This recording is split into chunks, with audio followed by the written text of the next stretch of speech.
calling them Generation Jobless. That's the headline in The Sun.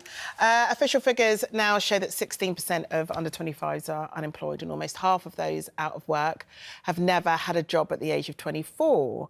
So there's a big blame game happening at the moment where this is concerned, Janet, but where do you stand on the debate?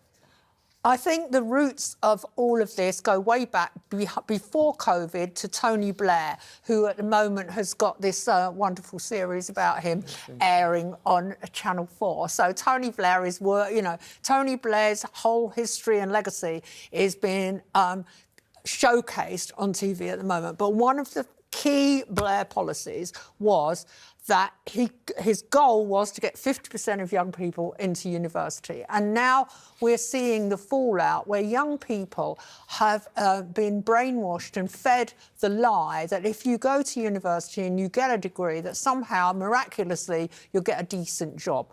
So what's happening now is partly through AI, partly through the economic strategy of the government, employers are finding it more and more expensive to employ younger workers. And interestingly, in the latest jobless figures, the number of people getting jobs in older age groups has gone up, mainly perhaps because they are taking part-time jobs or they're not taking high salaries.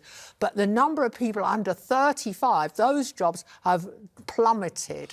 And that's because of the cost to employers. Yeah, and national insurance. Well, exactly that. I was going to say that. But I think also that the government can help with investing in skills training for young people so that what they're trying to learn is relevant for the industry and the market that as it stands at the moment, because that's forever changing. As you're saying... What you're saying, Brenda, though, is that the jobs that we need are the skilled jobs which require apprenticeships and training. Well, but exactly. I think that's the problem. I think when it comes to apprenticeships, the trade route needs to happen a lot earlier. Yes. It needs to happen in school when you go to senior school, and those options need to be there, because going forward and now, degrees alone matter so much less than proven practical skills. Yeah. And that's what employers want. Employers want people who can show they have skills. They don't want somebody with an exam grade. No, but I mean, I think what you were saying about Tony Blair and universities, for example, there is a whole generation, I'd say probably 2 or 3 generations of people who've gone through the education system who were told that, yes, degrees are the way forward. That's the way that you can... Even at a class level, they sort of say, no, to take yourself, I don't know, from working class to, like, middle class, you get yourself a degree.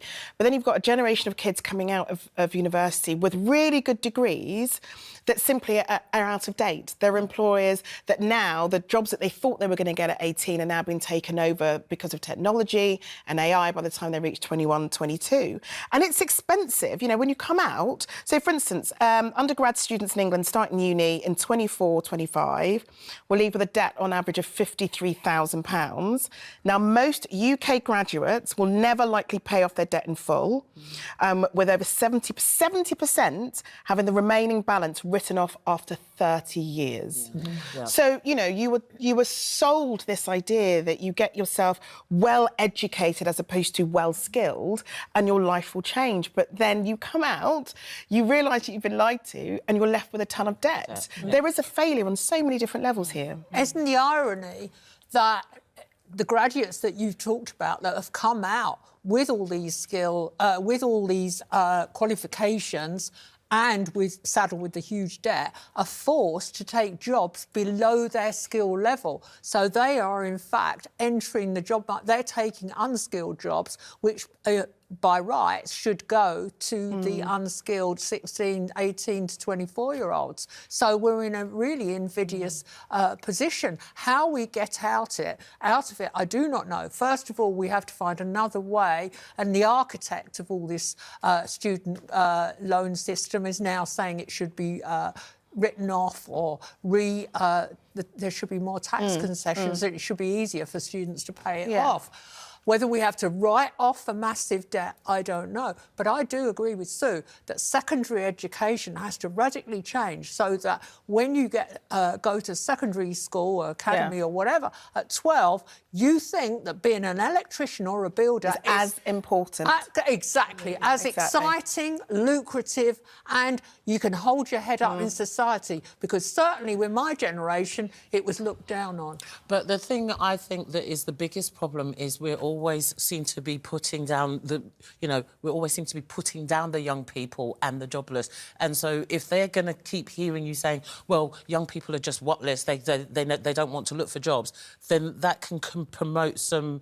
that can promote them to disengage, and they feel that they haven't got the support and people don't actually believe in them. We have to show young people. And you work with young people. Exactly. And so you know I know firsthand that if you show a young person that you have faith in them, you believe in them and you support them, and let me give you this training that you need for this skill, it does work. It does work, and we've proven that it's worked. I think the training has to start with social skills, because the generation we're talking about now, the 1 in 6 who can't get a job, who are kind of so isolated. I totally agree with you on the social skills side. They need to be taught how to hold a conversation, write a CV and so on. And I agree, but we've spoken on here even last week when we were talking about AI and what that's doing and what that's taken away, and that is taking away the social skills, because you'll see a young person on their phone and looking at ChatGPT or whatever to get an answer rather than finding out the answer for themselves. Working remotely has had a big impact on this as well, because working remotely has opened a bigger pool for more international people. It's opened it to so many people. And that's right. But, it definitely has to be. They have to create better entry-level platforms, incentives for companies to hire and train. Absolutely. And easier access to start-up funding. Yeah.